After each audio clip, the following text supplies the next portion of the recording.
मराठीतून करूया इंग्लिशमध्ये वाक्य स्टेप बाय स्टेप. वाक्य आहे ती घरगुती खर्चाचं बजेट किंवा जमा खर्च बनवते, तयार करते. हा, आता वाक्य पहिल्यांदा बघायचा प्रकार. विधानार्थी. विधानार्थी हा शब्द तुम्हाला माहित नसला तर काही नाही बिघडत आहे. सरळ सोपं नेहमीचं वाक्य आहे. ओके, म्हणजे कसं लक्षात ठेवायचं की प्रश्न नाहीये, उद्गारवाचक वाक्य नाहीये किंवा आज्ञा केलेली नाहीये, विनंती केलेली नाहीये. मग साधं सरळ वाक्य त्याला म्हणतात विधानार्थी वाक्य. इंग्लिशमध्ये म्हणतात असर्टिव्ह सेंटेन्स. मग पहिल्यांदा ते असर्टिव्ह सेंटेन्स आहे हे लक्षात आलं की असर्टिव्ह सेंटेन्सेस विधानार्थी वाक्यांची रचना कशी असते हा दुसरा प्रश्न. रचना असते कर्ता अधिक क्रियापद अधिक कर्म. कर्ता अधिक क्रियापद अधिक कर्म. मग कर्ता म्हणजे कोण? तर जे कोण करतं, ऍक्च्युअल काहीतरी काम म्हणा किंवा जे काही कृती कोण जे करतं तो असतो कर्ता. आता इथे ती ती बनवते, ती हा झाला कर्ता.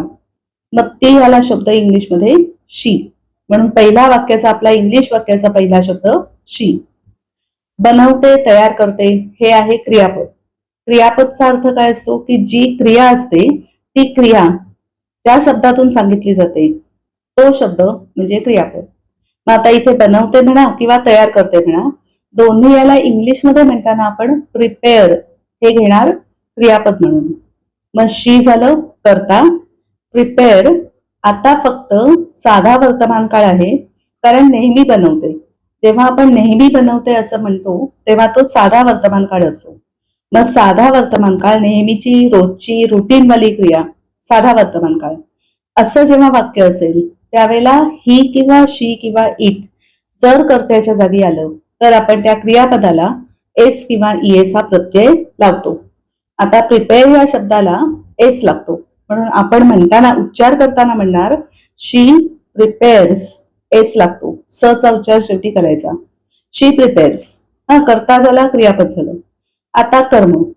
कर्म म्हणजे काय? तर ज्या गोष्टीवर, ज्या वस्तूवर किंवा ज्या माणसावर एखादी कृती केली जाते तो जो माणूस किंवा वस्तू किंवा एखादी गोष्ट असेल ती गोष्ट असतं कर्म. आता इथे काय बनवते?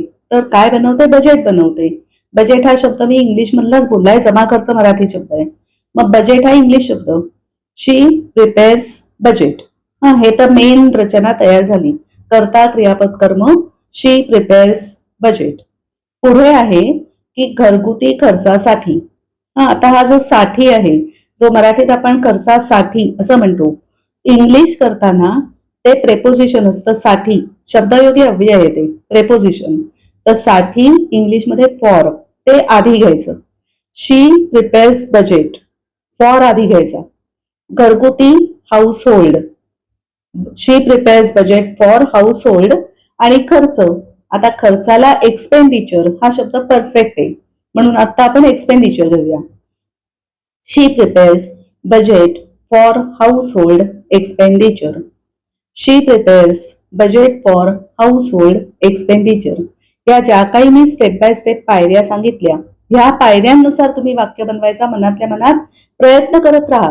म्हणजे असं म्हणतच राहायचं मनातल्या मनात. काहीही आपण जे करतोय वस्तू, काहीही जे करतोय आपण ऍक्च्युअल कृती, ती नुसती म्हणत राहायची, इंग्लिशमध्ये प्रयत्न करून बनवायची. हळूहळू आपोआप जमतं. पहिल्यांदा प्रयत्न करा, निश्चित जमणार आहे. All the best to each and every one of you. Thank you आणि बाय.